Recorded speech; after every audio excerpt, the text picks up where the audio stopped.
Biden membanjiri ekonomi dalam negeri Amerika dengan stimulus keuangan 1,9 triliun dolar atau kalau orang awam membacanya printing money, maka Tiongkok juga pakai strategi yang sama, namun beda target market. Kita setuju tidak setuju, tahu sekali Tiongkok adalah negara agresor ekonomi. Cirinya kalau ada perusahaan BUMN Tiongkok di suatu negara, itu artinya negara tersebut sedang diagresi ekonominya, bukan agresi militer, cara penjajah atau cara Amerika yang kuno itu. Namun sekali lagi adalah agresi ekonomi. Setelah agresi ekonomi atau serangan ekonomi, maka negara tersebut dikolonialisasi. Sumber daya alam negara tersebut pasti dikeruk habis. Yang kedua adalah kalau ada digital marketplace milik Tiongkok di suatu negara, baik tadinya milik lokal lalu diambil oleh Tiongkok, itu pastinya pasarnya negara tersebut sedang diagresi, sedang diserang. Pasar sebuah negara diserang, awalnya pasarnya dulu dikuasai, lalu jaringan distribusinya dikuasai, kemudian jaringan produk Tiongkok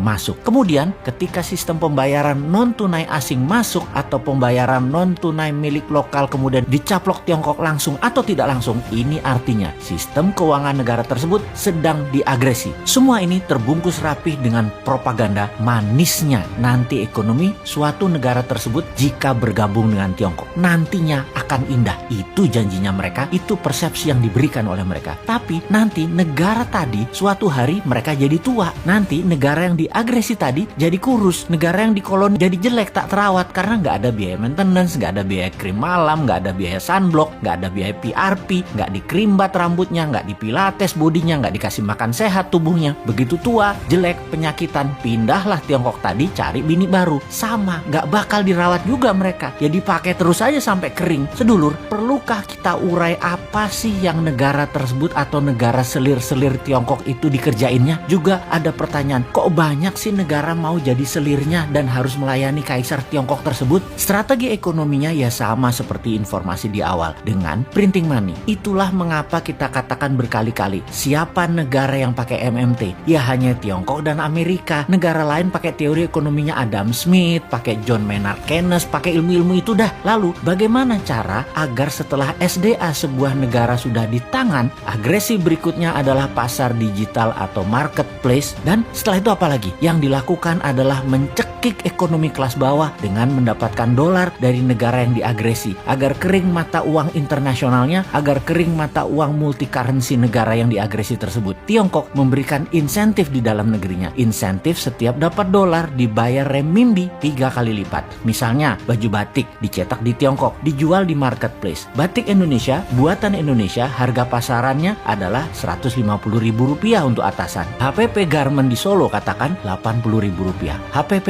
ini harga pokok di mana-mana di seluruh dunia ya 11-12 lah. Pasti orang semua bahannya sama, hitung-hitungannya pasti sama. Di marketplace tadi dijual Rp50.000 loh atasan tadi. Itu pabrik di seluruh dunia juga bingung. Mereka bisa jual Rp50.000 di bawah HPP. Apa untung? Jadi panik lah para reseller. Borong barang Cina tadi, borong barang Tiongkok tadi, jual di offline, jual di online, di tempat lain harganya Rp80.000. Pabrik di Pekalongan, pabrik di Solo, pabrik di Bandung, kemudian ya mati bertumbangan. Produksinya nggak ada yang nelen, nggak ada yang beli. Itulah strategi membunuh produksi, membunuh ekonomi UKM di sebuah negara. Lalu si pengusaha Tiongkok yang dapat $4 per baju tadi, untung dagangnya bagaimana? Oh ya rugi kalau secara dagang. Modal dia kan tetap aja Rp80.000. Tetapi ketika $4 tadi uangnya masuk ke Tiongkok oleh pemerintah Tiongkok, dolar tadi bukan diberikan dolar, tapi diberikan renminbi yang nilainya 3 kali lipat dari nilai yuan terhadap dolar, alias mereka dapat sekitar $12